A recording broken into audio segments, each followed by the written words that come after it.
सुप्रभात बच्चों। आप सब कैसे हैं? आप स्वस्थ होंगे, सुरक्षित होंगे, घर पर होंगे। तो आइए आज का हम लोग ऑनलाइन पढ़ाई शुरू करते हैं। मैं चंद्रशेखर प्रसाद साहू, प्रधानाध्यापक कन्या मध्य विद्यालय कुटुंबा औरंगाबाद, आप सभी का स्वागत करता हूं।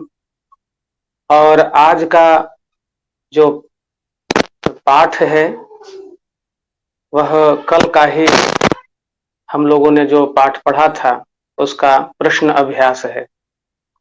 तो कल हम लोगों ने बच्चों एक बहुत ही मार्मिक कहानी पढ़ी थी और कहानी का नाम क्या था बच्चों? ईदगाह। तो ईदगाह कहानी आपको अच्छी लगी होगी।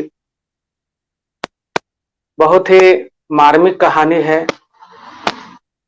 बाल मनोविज्ञान पर आधारित यह कहानी एक छोटे से बालक 4-5 वर्ष का है, वह हामिद नाम है उसका। उसके माँ बाप गुजर चुके हैं, मर चुके हैं। वह अपनी दादी अमीना के साथ रहती है और उसके लिए बाजार मेला से जब ईदगाह में वह जाता है तो वहां पर वह न खाता है, न पीता है, न खिलौने खरीदता है, न मिठाइयां खरीदता है, बल्कि वह अपने 3 पैसे से मोल तोल करके दुकानदार से चिमटा लेता है और वह चिमटा दादी को देता है। दादी बहुत खुश होती है, गदगद हो जाती है। तो यह कहानी बहुत मार्मिक है। यह कहानी यह दिखाता है कि गरीब बच्चे, अनाथ बच्चे किस तरह से कम समय में, अल्प आयु में ही वह समझदार हो जाते हैं, सयाने हो जाते हैं। उन्हें वयस्क जैसी, जवान जैसी सोच और समझ हो जाती है। तो यह कहानी यह दिखाता है कि बच्चे का जो विकास होना चाहिए वह विकास परिवेश से होता है। परिवेश से ही वह बहुत कुछ सीखता है, अनुभव प्राप्त करता है, समझदार बनता है, परिपक्व बनता है। परिस्थितियां हैं, सब कुछ सिखा देती हैं। इस कहानी के कहानीकार बच्चों कौन थे? प्रेमचंद। प्रेमचंद बच्चों बहुत प्रसिद्ध कहानीकार हुए। इनका जन्म 31 जुलाई 1880 ईस्वी को वाराणसी से दूर लम्ही नामक गांव में हुआ था। इनके पिता दूसरी शादी कर ली थी। इनकी मां इनके बचपन में ही मर गई, तो इनके पिता ने दूसरी शादी कर ली। जब विमाता आई तो इन्हें कष्ट उठाना पड़ा, पारिवारिक उपेक्षा का शिकार होना पड़ा और यहीं से वह अभावग्रस्तता का, गरीबी का, अभाव का, उपेक्षा का जो अनुभव होता है वह बाल्यकाल से ही प्रेमचंद को प्राप्त होने लगा था। इनके बचपन का नाम धनपत राय था। इन्हें नवाब राय भी कहा जाता है। लेकिन इन्होंने जो कहानियां लिखी, उपन्यास लिखे, उसमें वह प्रेमचंद का नाम दिए। अपना इन्होंने नाम प्रेमचंद रखा। तो इनकी कहानियों में जो गरीबी, उपेक्षा, तिरस्कार, अभाव, पारिवारिक परेशानी की जो झलक मिलती है वह इनके खुद के जीवन में भोगा हुआ है। इन्होंने जीवन में जो अनुभव किया, जो महसूस किया, जो भोगा, जिसे जिया, वह उन चीजों को ही, उन भावनाओं को ही इन्होंने अपनी रचनाओं और कहानियों में लिखा है। तो हामिद में कहीं न कहीं बालक प्रेमचंद की छवि मिलती है, जो बचपन में ही उपेक्षा के कारण, अभाव के कारण वयस्क जैसा सोच समझ वाले व्यक्ति के जैसा, अनुभवी व्यक्ति के जैसा समझ आ जाती है। प्रेमचंद ने कई ऐसी कहानियां लिखी हैं जो बच्चों के लिए उपयोगी हैं। इनकी कहानियां आप दो बैलों की कथा पढ़े होंगे, जिसमें हीरा और मोती दो बैल की कथा है। वह भी बच्चों के लिए बड़ा प्रिय कहानी है। परीक्षा भी कहानी है जिसे आपने पढ़ा होगा।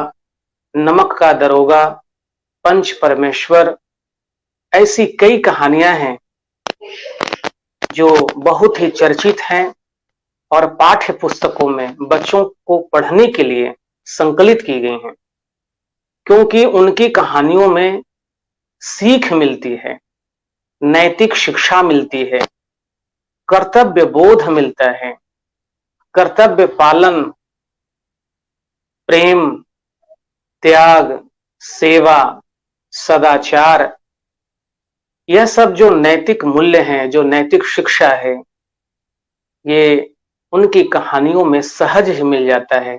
इसलिए उनकी कहानियां बच्चों के लिए, विद्यार्थियों के लिए बहुत उपयोगी होती हैं।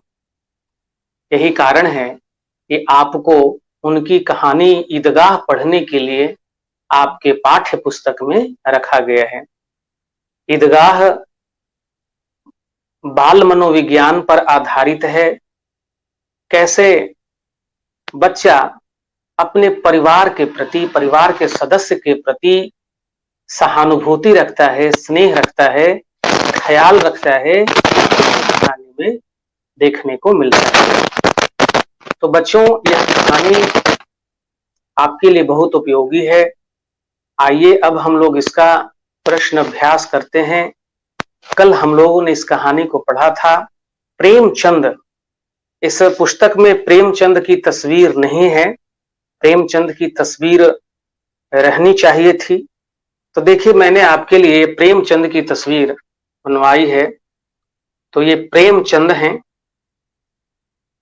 और इनका पूरा जीवन बच्चों संघर्ष में बीता, अभाव में बीता, गरीबी में बीता। अपनी कहानियों, उपन्यासों को यह मृत्यु पर्यंत तक लिखते रहे। जिस बेड पर मृत्यु इनकी हुई थी, मृत्यु के कुछ दिन पहले भी इन्होंने अपना लेखन जारी रखा था। यह है प्रेमचंद। तो लेखन के प्रति, साहित्य रचना के प्रति इनका पूरा जीवन समर्पित रहा। यह साहित्य की सेवा, हिंदी की सेवा करते रहे। तो आइए बच्चों, हम लोग प्रश्न अभ्यास करते हैं। पहला प्रश्न है बच्चों पाठ से, ईद के दिन अमीना क्यों उदास थी? ईद के दिन अमीना क्यों उदास थी? तो अमीना कौन है? हामिद की दादी। तो अमीना क्यों उदास थी? ईद के दिन अमीना इसलिए उदास थी कि आज ईद का दिन था, लेकिन उसके घर में अनाज का एक दाना भी नहीं था। वह बच्चे को, यानी कि हामिद को मेला भेजना चाहती थी, लेकिन वह अकेले कैसे भेजे? उसके पांव में जूते नहीं थे, मात्र 3 ही पैसे थे।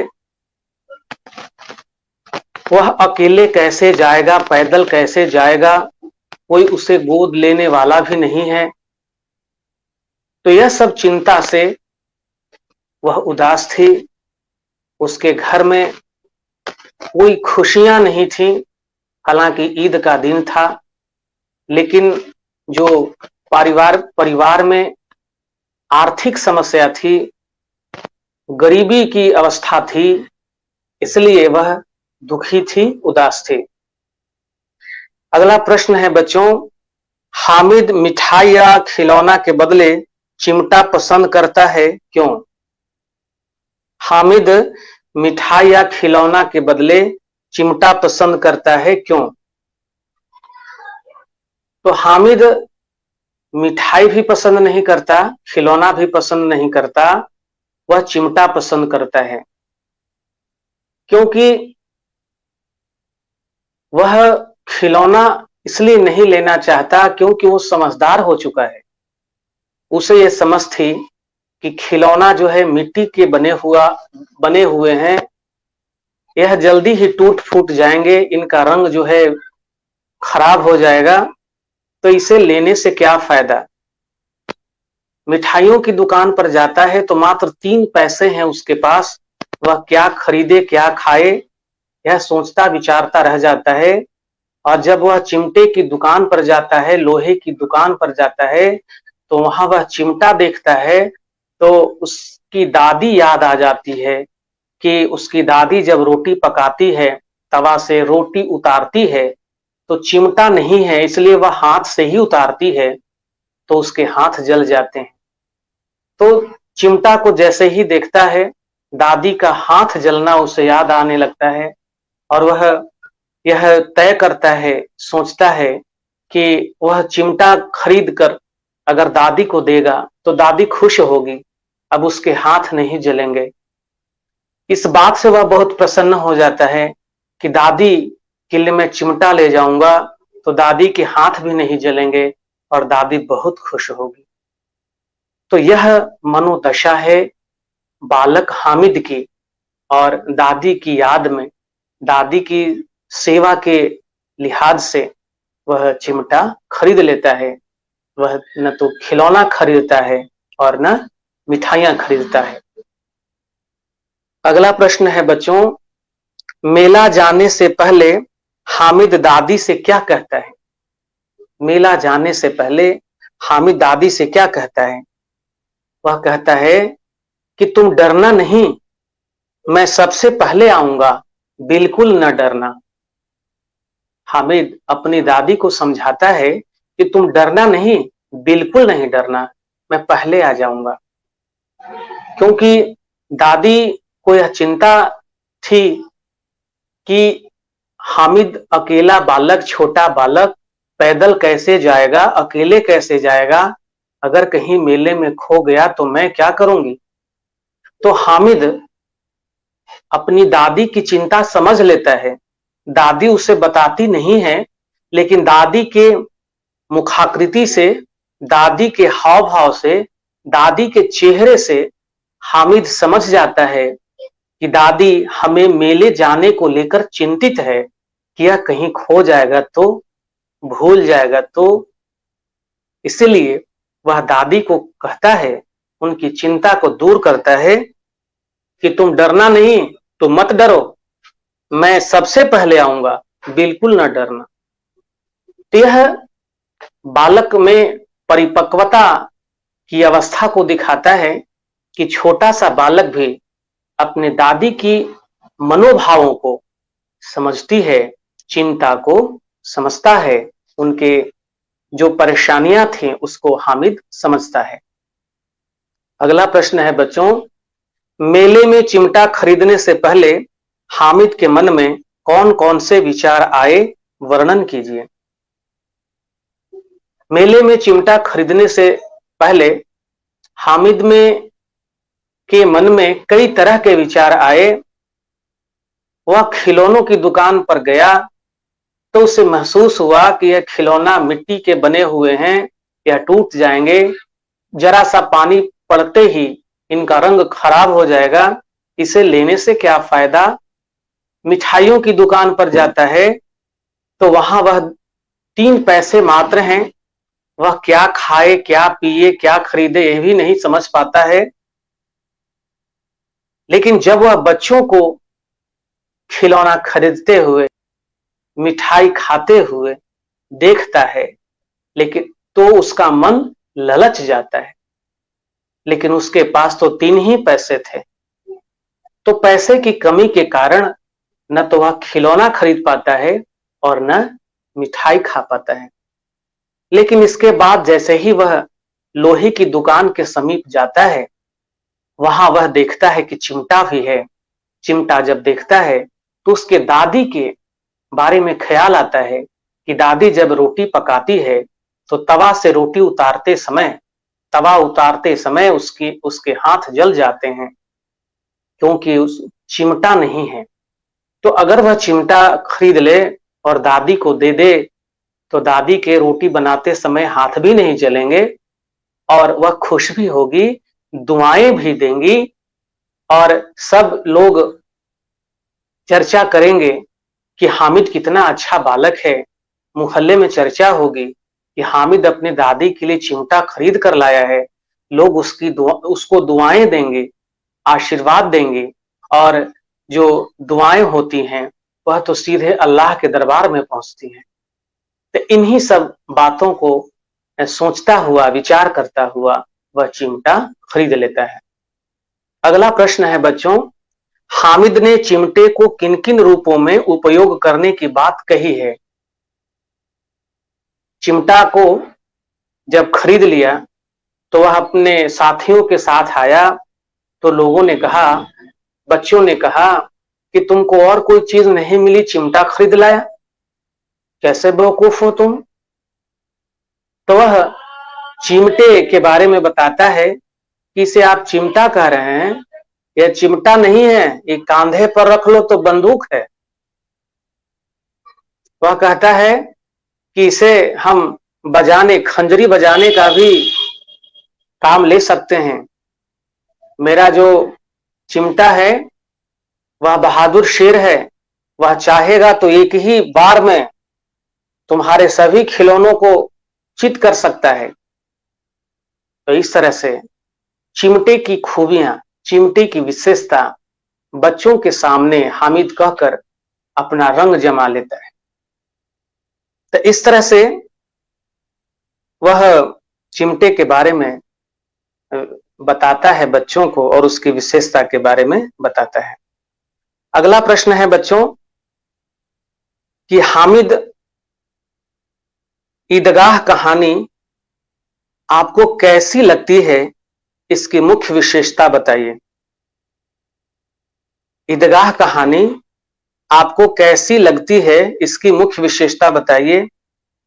तो ईदगाह कहानी आपको कैसी लगती है, बताइए। तो ईदगाह कहानी बहुत अच्छी लगती है, रोचक लगती है, मार्मिक लगती है, यह सीख देने वाली है। और इसकी विशेषताएं क्या हैं? तो इसकी विशेषताएं हैं कि यह कहानी बाल मनोविज्ञान पर आधारित है। इस कहानी की भाषा बहुत सरल है, शब्द आसान है, सुगम है, बोधगम्य है, आसानी से उनके अर्थ समझे जा सकते हैं। यह कहानी बहुत रोचक है। इसकी विशेषता यह भी है कि इसमें एक अभावग्रस्त बालक का जो व्यवहार है उसके बारे में बताया गया है। इस कहानी में दिखाया गया है कि अभावग्रस्त और गरीब बालक कम उम्र में ही वयस्क के जैसे समझदार हो जाते हैं, सयाने हो जाते हैं, सोच समझ रखते हैं। तो इस तरह से कहानियों की विशेषताएं हैं। इन विशेषताओं को आप ध्यान रखिए। इस कहानी में मुहावरे हैं और मुहावरों के प्रयोग से यह कहानी बहुत रोचक लगती है, पढ़ने में आनंद मिलता है। तो इस तरह से यह कहानी की कई विशेषताएं हैं। अगला प्रश्न है बच्चों, चिमटा देखकर अमीना के मन में कैसा भाव जगा? चिमटा देखकर अमीना के मन में कैसा भाव जगा? तो जब चिमटा देखी अमीना तो दो तरह के भाव उसमें जगे। पहली बार वह चिमटा देखी तो गुस्सा हो गई और हामिद को बोली कि तुम्हें बाजार में, मेला में तुम्हें और कुछ खरीदने को नहीं दिखा, तुम चिमटा उठाकर ले आया। क्या तुम्हें खाने पीने का मन नहीं हुआ? वहां खिलौने होंगे, मिठाइयां होंगी, तुम न उसे खरीदा, न खाया, न पिया, और तुम चिमटा लेकर चले आया। पहली बार तो गुस्सा हो गई, लेकिन जब हामिद कहा कि उसने चिमटा इसलिए खरीदा है क्योंकि उसकी हाथें, तुम्हारी हाथें रोटी पकाते समय जल जाती थी, तो मैंने सोचा कि चिमटा खरीद लूं और तुम्हें दे दूं, तुम खुश हो जाओगी और फिर रोटी पकाने के समय तुम्हारे हाथ नहीं जलेंगे, इसलिए मैंने यह चिमटा खरीदा है। तो जब यह तर्क, यह स्नेह, यह मार्मिक भाव जब अमीना सुनती है तो उसका स्नेह से दिल भर आता है, उसकी आंखों में आंसू आ जाते हैं और सोचती है कि आह, हाय रे बालक, बताओ तो, भूखे प्यासे रहकर यह चिमटा खरीद लाया, 3 ही पैसे थे, न उस पैसे से मिठाई खरीदा, न खिलौना खरीदा। सब बच्चे जब मिठाई खा रहे होंगे तो इसका भी मन ललच रहा होगा, खिलौने खरीद रहे होंगे बच्चे तो इसका भी जी मचल रहा होगा, लेकिन उस वक्त भी इसे न भूख की, न प्यास की, न मिठाइयों की, न खिलौनों की चिंता थी। उस समय भी इसको मेरी चिंता थी कि चिमटा नहीं है, चिमटे के अभाव में मेरे हाथ जल जाते हैं रोटी पकाते समय। उस समय भी मेरी परेशानी इसे दिखाई दी और मेरे उससे कितना स्नेह करता है, कितना प्रेम करता है कि वह भूखे प्यासे रहकर मेरे लिए चिमटा खरीद लाया। उसका स्नेह से गला रूंध जाता है, लेकिन हृदय गदगद भी हो जाता है। वह हामिद को अपने गोद में लेकर उससे लिपट कर रोने लगती है, आशीष देती जाती है और उसके आंखों से आंसू भी बहते जाते हैं। तो इस तरह के मार्मिक यह कहानी का प्रसंग होता है बच्चों। इसमें 8वां प्रश्न है बच्चों, ईदगाह कहानी की प्रमुख विशेषताएं बताइए। तो इस प्रश्न पर तो चर्चा हो चुकी है, तो इस कहानी की क्या क्या विशेषताएं हैं। तो पहली विशेषता इसकी है, यह कहानी बाल मनोविज्ञान पर आधारित है। दूसरी विशेषता है कि कहानी की भाषा सरल है, बोधगम्य है, बच्चों को पढ़ने लायक है, बच्चों के लिए रुचिकर और रोमांचकारी है, मार्मिक है। अगली विशेषता है कि इस कहानी में कई मुहावरों का प्रयोग हुआ है। ये मुहावरे बहुत रोचक हैं और कहानी के प्रसंग को और रोचक बनाते हैं, भावपूर्ण बनाते हैं। अगली विशेषता है कि इस कहानी में एक अभावग्रस्त गरीब बालक हमीद की कहानी है, जिससे यह दिखाया गया है कि वह गरीबी के कारण, अभावग्रस्तता के कारण, परेशानी तंगी के कारण वह वयस्क जैसा सोच समझ रखने लगता है, समझदार बन जाता है, होशियार बन जाता है। ये सारी विशेषताएं इसमें हैं। अगला प्रश्न है बच्चों, इसमें एक अनुच्छेद है। अनुच्छेद का मतलब वह वाक्यों का कुछ समूह है, कुछ वाक्य हैं लगातार, और उसके नीचे उस अनुच्छेद से संबंधित प्रश्न है। तो आइए हम लोग उस अनुच्छेद को पढ़ते हैं। नमाज खत्म हुई, लोग आपस में गले मिल रहे हैं, तब मिठाई और खिलौनों की दुकानों पर धावा होता है। तरह तरह के खिलौने हैं, सिपाही, गुजरिया, राजा और वकील, भिश्ती, धोबिन और साधु। महमूद सिपाही लेता है, खाकी वर्दी और लाल पगड़ी वाला, कंधे पर बंदूक रखे हुए। मोहसिन को भिश्ती पसंद आया, कमर पर मशक रखे। नूरे को वकील से प्रेम है, काला चोंगा, नीचे सफेद अचकन, एक हाथ में कानून का पोथा लिए हुए। सब 2-2 पैसे के खिलौने हैं। हामिद के पास कुल 3 पैसे हैं। इतने महंगे खिलौने वह कैसे ले? कहीं हाथ से छूट गया तो चूर चूर हो जाएगा, पानी पड़ा तो सारा रंग धुल जाएगा। ऐसे खिलौने लेकर वह क्या करेगा? यह अनुच्छेद है। अब इससे संबंधित नीचे प्रश्न है। पहला प्रश्न है, नमाज खत्म होने के बाद लोग क्या कर रहे थे? तो नमाज खत्म होने के बाद लोग क्या कर रहे थे? तो आपस में गले मिल रहे थे। तो इसका उत्तर क्या होगा? लोग आपस में गले मिल रहे थे।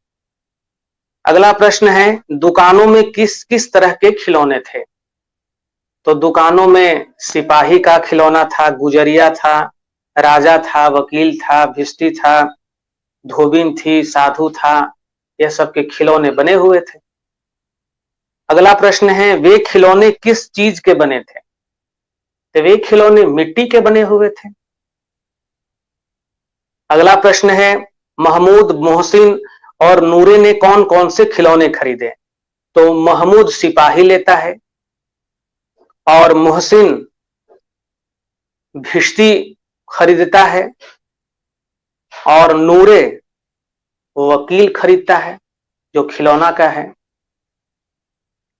अगला है, परिच्छेद में सिपाही, भिश्ती और वकील के हुलिये का वर्णन किया गया है। अनुच्छेद जो है इसमें सिपाही के बारे में कहा गया है कि खाकी वर्दी और लाल पगड़ी वाला, कंधे पर बंदूक रखे हुए। तो यह सिपाही के रंग वेशभूषा का हुलिये का वर्णन है। वकील के बारे में है कि काला चोंगा, नीचे सफेद अचकन, एक हाथ में कानून का पोथा लिए हुए। यह वकील का वेशभूषा है। भिश्ती का भी है कि कमर पर मशक रखे हुए। तो अब प्रश्न है इसमें कि आप राजा और साधु के हुलिये का वर्णन कीजिए। राजा और साधु का हुलिया का वर्णन कीजिए। राजा का अगर खिलौना होगा तो क्या कैसा खिलौना होगा? तो रंग बिरंगे कपड़े पहने हुए होंगे। राजा का जो खिलौना होगा रंग बिरंगे कपड़ों से सजा होगा, मुकुट होगा माथे पर, हाथ में तलवार होगा या कमर में तलवार लटकी होगी। वह बहुत सारे आभूषण पहने होंगे। तो इस तरह का वेशभूषा राजा का होगा। साधु का कैसा होगा? तो साधु का वेशभूषा क्या होती है बताइए? तो जटा होगी, है ना, बाल बंधा हुआ होगा, रुद्राक्ष की माला होगी, उसके कपड़े का रंग जो होगा वो चंपई रंग का होगा, जनेऊ पहने हुए होंगे, हाथ में कमंडल लिए होंगे, खड़ाऊ पहने हुए होंगे। तो इस तरह का हुलिया साधु का होगा। अगला प्रश्न है बच्चों, अनुच्छेद में आए विशेषण शब्दों को छांट कर लिखिए। इस अनुच्छेद में कुछ विशेषण आए हैं। विशेषण का मतलब क्या? वे शब्द जो विशेषता बताते हैं। विशेषता मतलब रंग, रूप, गुण, धर्म बताते हैं। तो ऐसे शब्द इसमें हैं जैसे खाकी वर्दी। वर्दी कैसी है? तो खाकी है, तो खाकी रंग है, तो ये खाकी विशेषण हुआ। लाल पगड़ी वाला, पगड़ी कैसा? तो लाल, लाल रंग है, लाल क्या यहां है? विशेषण है। फिर आगे है काला चोंगा। चोंगा कैसा? कोट, कोट कैसा? वकील का कोट चोंगा जैसा है। तो कैसा है, तो काला है, तो काला क्या है, विशेषण है। फिर है सफेद अचकन, तो अचकन कैसा है, तो सफेद है, तो सफेद क्या हुआ, विशेषण हुआ। फिर है महंगे खिलौने, तो महंगा यहां पर विशेषण है जो बताता है कि खिलौना जो है अधिक दाम का है। ये सब विशेषण के शब्द हैं, इसको आप, मैंने बताया, आप नोट कर लीजिएगा। और आपको गृह कार्य के रूप में मैं प्रश्न दे रहा हूं बच्चों कि आप इस पाठ में और भी विशेषण होंगे, उस विशेषण को आप नोट कर लेंगे नोटबुक में और अगली कक्षा में फिर लाएंगे। तो इस पूरे पाठ में आपको जो विशेषण ढूंढते हैं, आपको दिखता है, उस विशेषण को नोट कर लेना है अपनी कॉपी में। अगला प्रश्न है बच्चों, इसी अनुच्छेद से है, वर्दी और पोथा के समानार्थी लिखिए। तो वर्दी का मतलब क्या हुआ, वर्दी पोशाक, पोशाक हुआ, पहनावा। पोथा, पोथा मतलब क्या, किताब, ग्रंथ, पुस्तक, ये पोथा हुआ का समानार्थी शब्द है। अगला प्रश्न है बच्चों, पाठ से आगे के प्रश्न हैं, महमूद, मोहसिन, नूर और हामिद में किसका चरित्र अच्छा लगा, कारण बताइए। तो मैं यह गृह कार्य के रूप में आपको यह प्रश्न दे रहा हूं कि आपको किसका चरित्र अच्छा लगता है, महमूद का, मोहसिन का, नूर का या हामिद का। अगर मुझे पूछिए तो मुझे तो हामिद का चरित्र अच्छा लगा, क्योंकि वह दादी को प्रेम करता है, दादी का ख्याल रखता है, तो इसलिए मुझे उसका चरित्र अच्छा लगता है। आपको किसका चरित्र अच्छा लगता है, आप लिख कर लाएंगे, यह गृह कार्य का प्रश्न है आपका। दूसरा है, क्या हामिद बच्चों की सामान्य छवि से अलग हटकर एक नई छवि प्रस्तुत करता है, कैसे। इस पाठ में, कहानी में, हामिद जो बच्चे की छवि है वह सामान्य बच्चों, दूसरे अन्य बच्चों से अलग है, कैसे।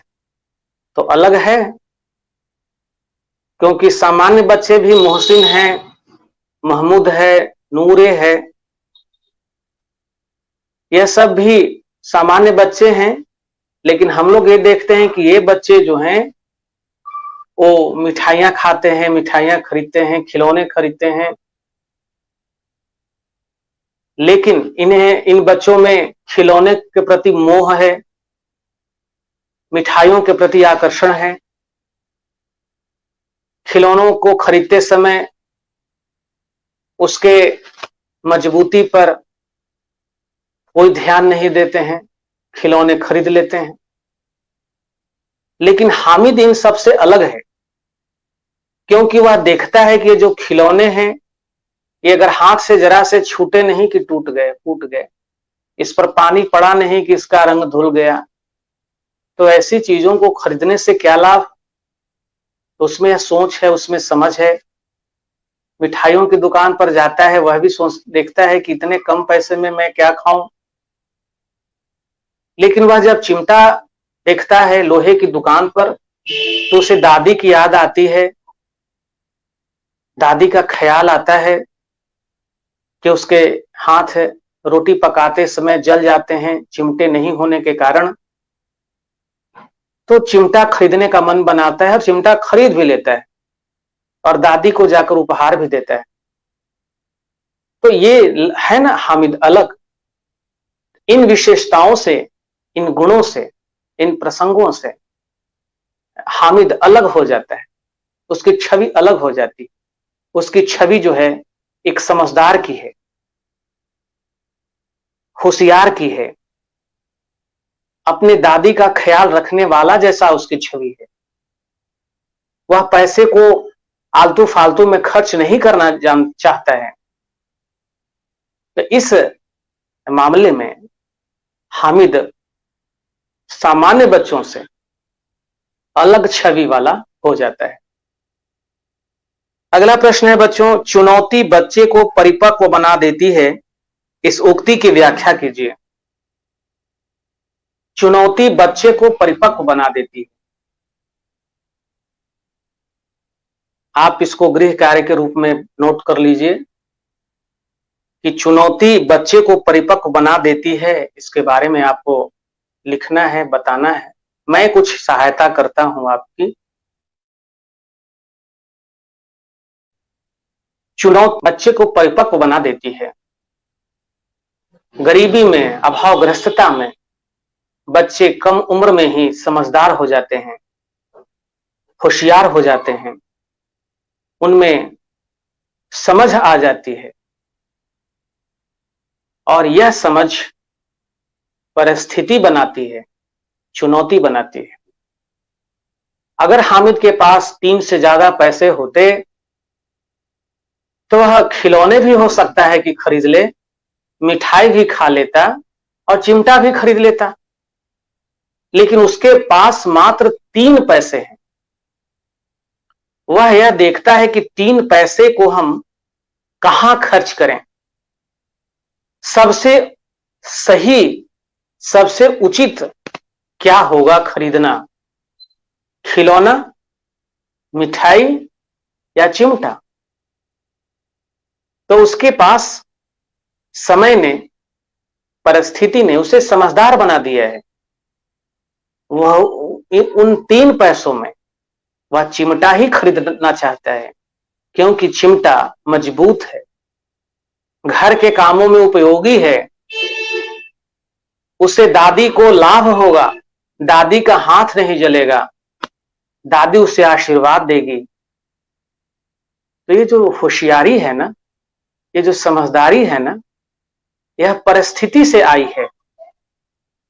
गरीबी ने, अभावग्रस्तता की चुनौती ने उसे समझदार बनाया है। लेकिन ऐसे ही आप इसमें और भी बातों को जोड़कर आप अपनी भाषा में इसे लिखकर लाएंगे। अगला प्रश्न है बच्चों, त्योहार हमारे जीवन के अभिन्न अंग हैं, इस कथन की व्याख्या कीजिए। त्योहार हमारे जीवन के अभिन्न अंग हैं, इस कथन की व्याख्या कीजिए। अच्छा ये बताइए बच्चों कि अगर त्योहार नहीं हो तो आपको कैसा लगेगा, आपका जीवन कैसा महसूस होगा? त्योहार तो इसलिए आता है कि वह हमें खुशियों से भर देता है, हम में उमंग लाता है, हम में ऊर्जा लाता है, हम में आनंद का संचार करता है, वह हमें तरोताजा बनाता है। तो त्योहार जो है हमारे जीवन में राग, रंग, आनंद, प्रेम का संचार करने वाले हैं। यह हमें आनंदित करते हैं, जीवन के कष्टों को, जीवन के दुखों को भुला करके जीवन में विश्वास, जीवन में आशा, जीवन में उमंग, जीवन में आनंद की अनुभूति कराता है, इसका अनुभव कराता है। त्योहार हमें खुश कर देता है, हमें फिर से जीने की चाह पैदा कर देता है, ललक पैदा करता है, हम जीवन जीने को फिर से तैयार हो जाते हैं। तो यह त्योहार का ही प्रभाव है कि हमारा जीवन हंसी, खुशी, प्रेम से भरा हुआ रहता है, हमें तो प्रसन्न होने का एक अवसर देता है, खुशियां लुटाने का, दूसरों से गले मिलने का, दूसरों से प्रेम करने का, दूसरों से स्नेह करने का, मिलने जुलने का अवसर देता है त्योहार। तो यह त्योहार जो है हमारे जीवन में रंग, प्रेम, आनंद सब कुछ लाता है।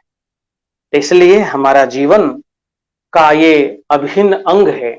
अगर यह पर्व त्योहार नहीं हो तो हमारा जीवन एकरस हो जाएगा, नीरस हो जाएगा, उसमें न कोई उमंग, न हंसी, न खुशी, न चहल, न पहल का अवसर ही नहीं मिल पाएगा।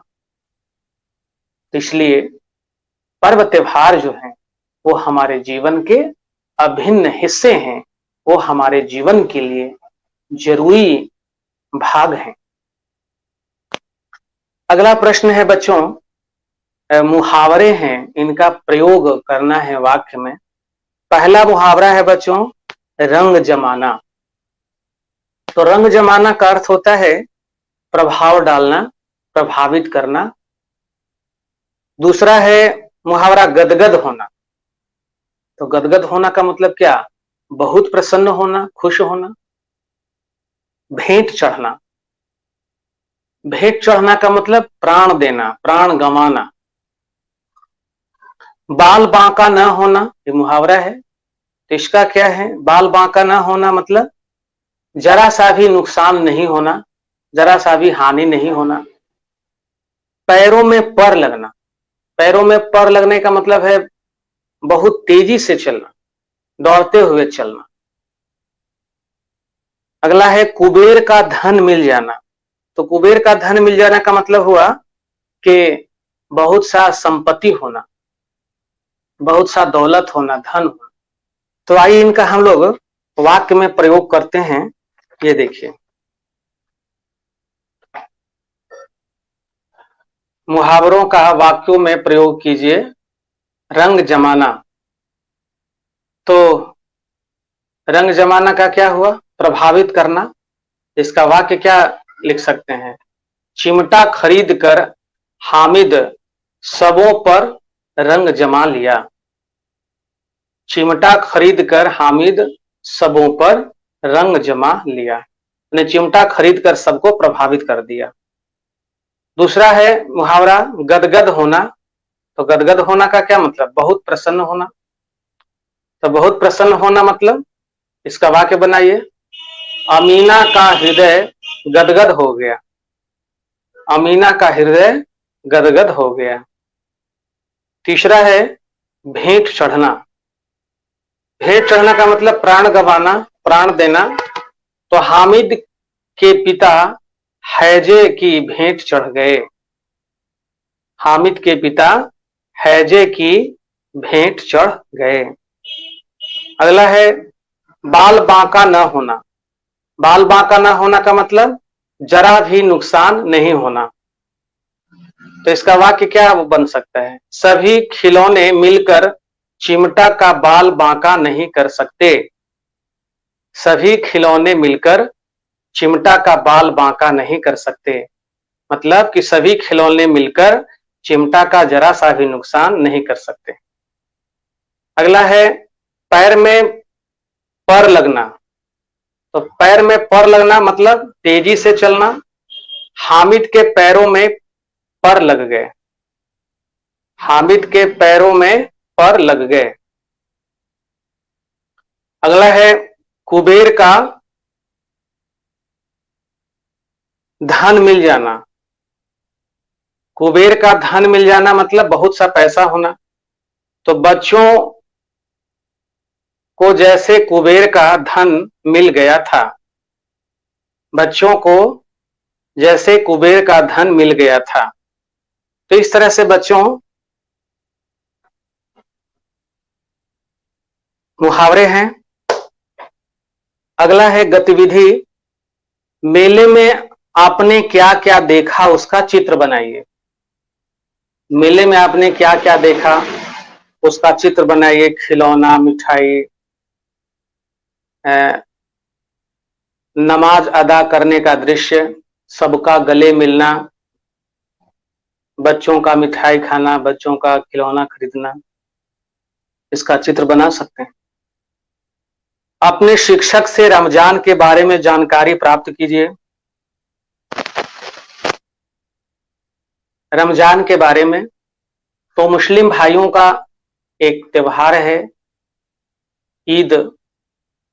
ईद के पहले 30 दिन तक जो मुस्लिम भाई होते हैं वह दिन भर उपवास करते हैं, पानी का एक बूंद भी नहीं पीते हैं।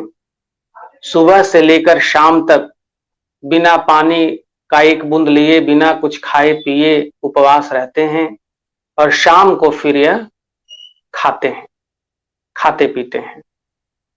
यह जो रमजान है वह 30 दिन तक चलता है।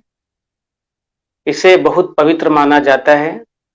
साल में एक बार मुस्लिम भाई रमजान 30 दिन का रखते हैं और उसके अगले दिन वह फिर ईद का त्योहार मनाते हैं।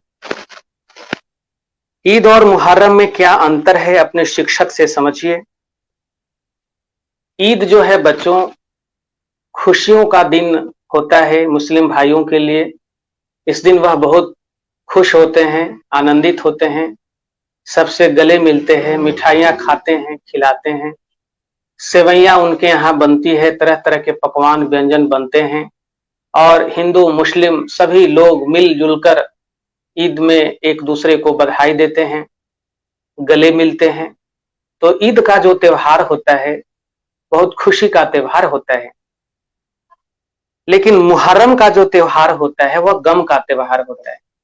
इसमें वह शोक मनाते हैं, उनके जो पैगंबर थे, उनके मोहम्मद साहब के पैगंबर, उनके नवासे थे, उनके नवासे इस्लाम धर्म की रक्षा के लिए बलिदान हो गए थे और इसी शोक में, इसी गम में मुहर्रम का त्योहार मनाते हैं। तो ईद जहां खुशियों का त्योहार है, मुहर्रम वहीं शोक का त्योहार है, मातम का त्योहार है, गम का त्योहार है। अगला है, आप किसके साथ मेला जाना पसंद कीजिएगा? आप मेला किसके साथ जाएंगे? शिक्षक के साथ जाएंगे, अपने माता पिता के साथ जाएंगे, बच्चों के साथ जाएंगे, अपने भाई बहन के साथ में जाएंगे? आप जरूर बताइएगा आपको क्या पसंद है, किसके साथ जाना, अपने साथियों के साथ, कि शिक्षक के साथ, कि माता पिता के साथ, कि भाई बहन के साथ? आप अगली कक्षा में बताइएगा। तो बच्चों, अब मैं यह पाठ यही समाप्त करूंगा। ईदगाह कहानी के जो प्रश्न अभ्यास थे उसके सारे प्रश्नों का हम लोगों ने चर्चा किया और यह कहानी आपको बहुत अच्छी लगी होगी। और यह जो कहानी है बच्चों, व्याकरण की दृष्टि से, भाषा समृद्धि की दृष्टि से, शब्द भंडार की दृष्टि से बच्चों के लिए बहुत उपयोगी है। यह कहानी जहां नैतिक शिक्षा देती है, वहीं यह बच्चों को व्याकरण की जानकारी, शब्द भंडार में वृद्धि, भाषा की समझ, वाक्यों की सरलता की समझ, ये सब के बारे में जानकारी देती है। इसलिए यह कहानी आपके लिए बहुत उपयोगी है। तो बच्चों, आपका बहुत बहुत धन्यवाद, बहुत बहुत शुभकामनाएं। अभी बच्चों कोरोना काल है, अभी भी आपको संयम बरतना है, सावधानी बरतनी है। आप घर से बाहर निकलने पर मास्क जरूर पहनिए, साबुन से, पानी से हाथ, मुंह, चेहरे को धोते रहिए, सोशल डिस्टेंस का पालन करिए, स्वच्छता अपनाइए, स्वच्छ रहिए, स्वस्थ रहिए, मस्त रहिए, पढ़ाई लिखाई भी कीजिए, पौष्टिक आहार भी लीजिए। तो बच्चों, आपका दिन शुभ हो। बहुत बहुत धन्यवाद, बहुत बहुत शुभकामनाएं।